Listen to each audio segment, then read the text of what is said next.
All right, everybody. Black is here. And I'm talking about a video I saw a few minutes ago. I will put a link to this video. If I don't, please let me know. A mother and daughter, a black mother and daughter went and bought I think it was a 2014 Honda Ridgeline off Facebook Marketplace. Big mistake, right? Anywho, they bought it.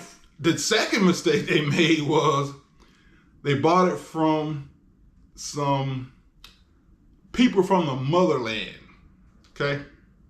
Anywho, people gonna call me racist for saying this. I don't care. I'm not saying go hurt these kind of people. I'm not saying that at all. Okay.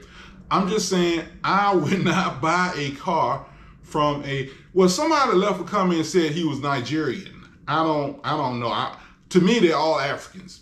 Get mad at me if you want to. I don't care. They're all Africans to me. All right. Well, I'm not buying a car from any of them. To be honest with you, I don't want to buy a car from a black person. I can't say there is racist there, right? But whatever. Again, I'm not saying go hurt these people. I'm just saying I won't buy a car from them. I try not to do business with them. At least business that involve large sums of money. What? I don't mean to get off subject, but when I bought this house, my first real estate agent was a black guy. And I just did not like the way he was treating me. I didn't like the way he talked to me. I didn't like the way he communicated to me. Dad and I had a budget of $199,000. So I kept telling him I'm looking for houses around $199,000. He keeps showing me houses for $125,000, $135,000, $145,000. These was all refurbished houses in older neighborhoods. They didn't have 2-car garages. And that's what I kept telling. I wanted a house with a 2-car garage. Why are you showing me a house with a 1-car garage or a house with no garages? Why are you doing that? I mean, did you not understand what I just said? But anyway, getting back to the subject, I ended up getting my old company that was a gay white female. She introduced me to a gay realtor. And by the way, I'm getting off the subject completely here. Again, she was gay, and I realized she only liked to deal with gay people. And because I was openly gay, she assumed that I would get along with him, and she was damn sure right. I was. My realtor was a little cute gay white guy, and I don't think anyone could have been as helpful as anyone else. Damn sure. I don't think a Nigerian would have been as, well, let me change that. I don't think an African would have been as helpful as he was. But anyway, let me get back to the car stuff. Right? I'm completely off the subject here. They bought this car, and they bought it for, I think they say $6,500, I think. Well, anyway, they bought the car, and they drove it, and the next day the check engine light came on, or within 24 hours the check engine light comes on. So they take the car to their mechanic, and he told them that, I think he told them the car had more than, the car needed catalytic converters. Okay, so then they called the car, they called the guy they bought the car from. So he told them to take it to his mechanic. So they take it to his mechanic. He looked at the car and said the car had 285,000 miles. The car was listed as having 153,000, well, less than 160,000 miles anyway. So the car had 285,000, something like that. So they called the guy back, and he told them to bring the car and he would refund their money. Well, he actually refunded the money and, took the car back or whatever. But anyway, they decided to call the news people on him, and I'm so glad they did. And, the news people did an interview with the guy, and they found out the guy was crooked. They also found that there was a whole bunch of crooked-ass auto brokers in some building in Peachtree City, a whole bunch of them. But getting back to it, again, if I'm 100% positive. If I had looked at that car, I would have figured out it had more than 153,000 miles within less than 5 minutes. It don't take me long. And I'm going to tell you the things you should look for. Look at the steering wheel. A car with 153,000 miles, the steering wheel should not be all beat up. It should not have a steering wheel cover on it.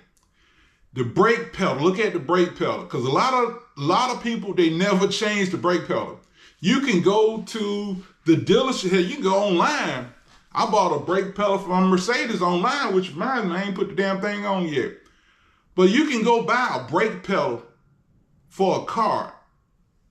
You know, the little rubber that go on top of the brake pedal, and it will make the car feel a lot better. But a lot of people don't change it. So if you look down and you see metal, because everybody's, you know, if the brake pedal is made like this, and your foot, most people, because the gas is right here. I know it's backwards on camera, but the gas is right here. The brake pedal right here. Most people don't put the foot completely on the brake pedal. They usually put it on the corner. So the corner of that brake pedal tends to wear out. Okay, I mean, even I do it. Very few people will put their foot directly on top of the pedal. They usually put it on the corner, especially if it's a wide pedal also. And most automatic cars will have a wide pedal.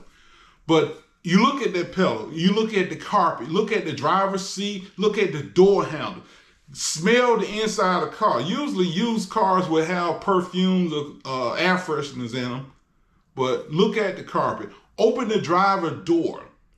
Close the driver door. Open the passenger front door. Close the passenger front door. The driver door is always going to have more wear than the passenger door. But when the car has 285,000 miles, believe me, there's going to be a lot of wear. You know. Pop the hood. You know, a lot of times they will spray Armor all over the engine, make everything look shiny. Look closely at the engine. You will see, you know, I test drove a 2007 Chrysler SRT with the 6.1. This is when I fell in love with the SRT. Now, this happened like, I want to say it was like maybe 2014. And the car was a 2007.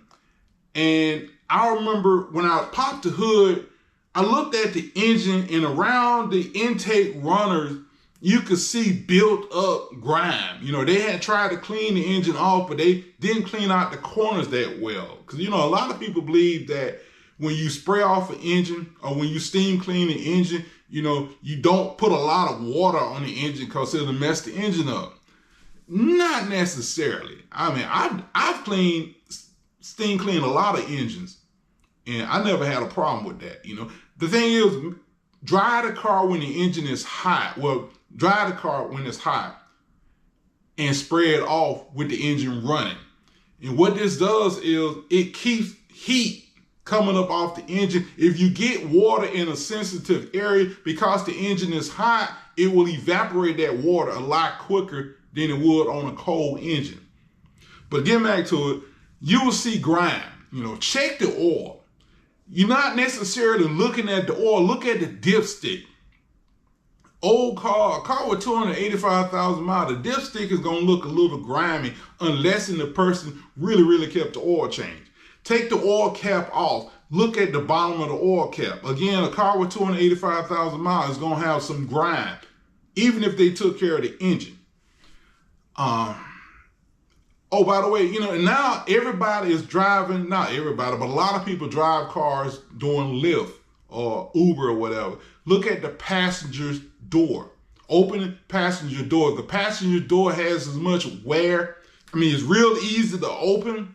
It was probably a ride share. Look at the passenger back seat. Look at the passenger carpet.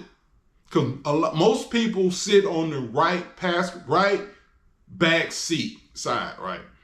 And that seat is going to have a lot more wear than the left side, you know. But again, I probably could have figured out that car had more than 153,000 miles within 5 minutes. But I'm just glad they put it out there and it's on TV now, YouTube or whatever. But like I said, leave a comment and check out the video. Drake, y'all have a good day.